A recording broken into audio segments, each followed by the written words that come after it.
એક કલાકાર જ વડનગરને સાચા અર્થમાં સમજી શકે, અને એ પણ માત્ર કલાથી જ વડનગરને સમજાવી શકાય. કારણ કે વડનગર માત્ર એક શહેર નથી, એ તો અનંત, અનાદિ અને અવિનાશી સંસ્કૃતિનું જીવંત પ્રતીક છે. 2500 વર્ષથી પણ વધુ પ્રાચીન ઇતિહાસ ધરાવતું વડનગર સમયના દરેક પડાવનો સાક્ષી રહ્યું છે. અહીંનો દરેક પથ્થર, દરેક રસ્તો અને દરેક સ્મારક પોતાની અંદર હજારો વર્ષોની વાર્તા સમેટીને બેઠા છે. વિશ્વવિખ્યાત કીર્તિ તોરણ સોલંકી યુગની ભવ્ય કળા અને સ્થાપત્યનું ગૌરવ છે. હાટકેશ્વર મહાદેવ મંદિર ભક્તિ અને શિલ્પકલાનું અદ્ભુત સંગમ છે. શર્મિષ્ઠા તળાવ માત્ર જળાશય નથી, પરંતુ વડનગરની આત્માનું પ્રતિબિંબ છે.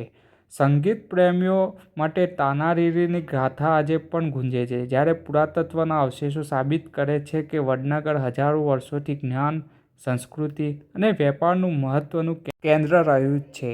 આ ધરતી પર ઇતિહાસ શ્વાસ લે છે, સંસ્કૃતિ ધબકે છે અને કલા જીવંત બને છે. વડનગરને શબ્દોથી વર્ણવવું મુશ્કેલ છે. તેને અનુભવવું પડે, તેની ગલીઓમાં ચાલવું પડે, તેના વરસાને નિહાળવો પડે. આ છે અનંત અનાદિ અદ્ભુત વડનગર. જય જય ગરવી ગુજરાત, જય જય ગરવી ગુજરાત.